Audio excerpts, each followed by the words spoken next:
Hello बच्चों, आपके CUT UG 2027 chemistry के इंपॉर्टेंट टॉपिक्स को समझते हैं। आपने मेरी सारी देख ली होंगी, जिससे आपको एग्जामिनेशन पैटर्न और सिलेबस जो है इन डिटेल क्लियर हो गया होगा। ठीक है, तो आप आपको समझाते हैं बेटा कैसे कैसे हर एक चैप्टर से इंपॉर्टेंट जो टॉपिक्स हैं वो आपके एग्जाम में पूछे जाते हैं। ठीक है, तो बहुत ध्यान से देखिएगा। ठीक है, आपको पता होना चाहिए आपका क्लास 12th का सिलेबस जो है आपके एग्जाम में पूछा जाएगा, तो सिर्फ और सिर्फ आपको क्लास 12th का सिलेबस ही कंप्लीट करना है। इसमें आपका जो CUT UG 2027 में आ रहा है वो टोटल 10 चैप्टर्स हैं। तो इन 10 चैप्टर्स को हम देखते हैं। ठीक है, कौन कौन से इंपॉर्टेंट टॉपिक्स हैं। पहला आपका जो है वो चैप्टर है वो सॉल्यूशन है ना। सॉल्यूशन, इलेक्ट्रोकेमिस्ट्री, केमिकल काइनेटिक्स जो है ये आपका फिजिकल केमिस्ट्री में। ठीक है, तो यहाँ पे आपको न्यूमेरिकल्स मिलेंगे। ठीक है, क्वेश्चंस मिलेंगे जिसको आपकी प्रैक्टिस आपको करनी पड़ेगी। ठीक है, तो सॉल्यूशन में यहाँ पे कंसंट्रेशन टर्म इंपॉर्टेंट है, रॉल्ड्स लॉ हो गया, कॉलीगेटिव प्रॉपर्टीज होगी, इवेंट ऑफ फैक्टर हो गया, यहाँ से न्यूमेरिकल्स पूछे जाते हैं, जरूर करिए। इलेक्ट्रोकेमिस्ट्री में गैल्वेनिक सेल, नर्स्ट इक्वेशन, यहाँ से क्वेश्चन पूछे जाते हैं, जरूर करिएगा। Conductance, Kohlrausch law, electrolysis. ठीक है, फिर केमिकल काइनेटिक्स की बात करी जाए तो रेट लॉ आपसे पूछ सकता है, ऑर्डर पूछ सकता है, फर्स्ट ऑर्डर, ठीक है, सेकंड ऑर्डर, ये जीरो ऑर्डर, हाफ लाइफ पूछ सकता है, आर्हीनियस इक्वेशन जो वो इंपॉर्टेंट है, आप इसको जरूर करिएगा। फिर आपका आता है बेटा इनऑर्गेनिक, जिसमें आपके दो चैप्टर्स आते हैं, D and F block elements. ठीक है, इसमें आपको इलेक्ट्रॉनिक कॉन्फ़िगरेशन आपको आनी चाहिए, ऑक्सीडेशन स्टेट्स पता होनी चाहिए सबकी, कलर, मैग्नेटिक प्रॉपर्टीज और लेंथेनाइट कॉन्ट्रैक्शन, यहाँ से प्रीवियस ईयर में क्वेश्चन पूछा गया है। फिर आपका आता है कोऑर्डिनेशन कंपाउंड, जिसमें आपका नॉमेनक्लेचर बेसिकली आयुपेक के लिगेंड आपसे पूछ सकता है कौन है, कोऑर्डिनेशन नंबर क्या है, आइसोमेरिज्म क्या होता है, वीबीटी, सीएफटी पूछे जाते हैं, मैग्नेटिक प्रॉपर्टीज क्या है सबकी वो भी पूछी।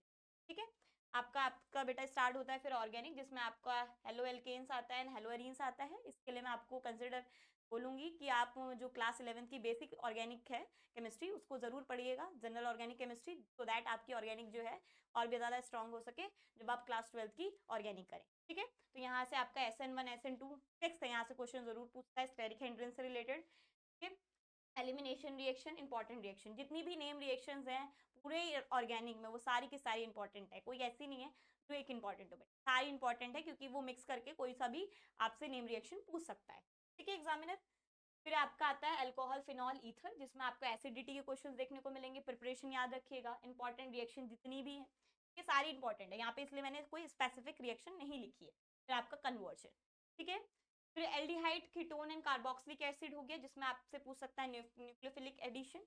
ठीक है, नेम रिएक्शन जितनी है, ऑक्सीडेशन, रिडक्शन और जितने भी आपके टेस्ट हैं, ठीक है, इनको जरूर करिएगा। फिर आपका आता है बेटा अमीन्स, इसमें बेसिसिटी आपसे पूछ सकता है। ठीक है, प्राइमरी, सेकेंडरी, टर्शरी की प्रिपरेशन पूछ सकता है, जितनी भी हैं आपकी नेम रिएक्शंस। ठीक है, उन सबको जरूर करिएगा। डायोजिनम आपका सॉल्ट है, वो आप जरूर पढ़िए। बायो मॉलिक्यूल्स जो है आपका लास्ट चैप्टर, जिसमें आपसे कार्बोहाइड्रेट पूछ सकता है बेटा, तो इंपॉर्टेंट है। प्रोटीन, एंजाइम, विटामिन, DNA और RNA का स्ट्रक्चर जो है, प्रॉपर्टीज जो होती है वो आपको पता होनी चाहिए। ठीक है, ओके, तो ओवरऑल क्या है, ये आपके 10 चैप्टर्स में जो भी इंपॉर्टेंट टॉपिक्स है चैप्टर वाइज वो मैंने सारे आपको बता दिए। ठीक है, इसको नोट डाउन कर लीजिए, आप सिलेबस का प्रिंट आउट है, हार्ड कॉपी। ठीक है, किस तरीके से प्रिपरेशन करनी है वो मैंने आपको बता रखा है, लेकिन एक बार दोबारा बता देती हूँ।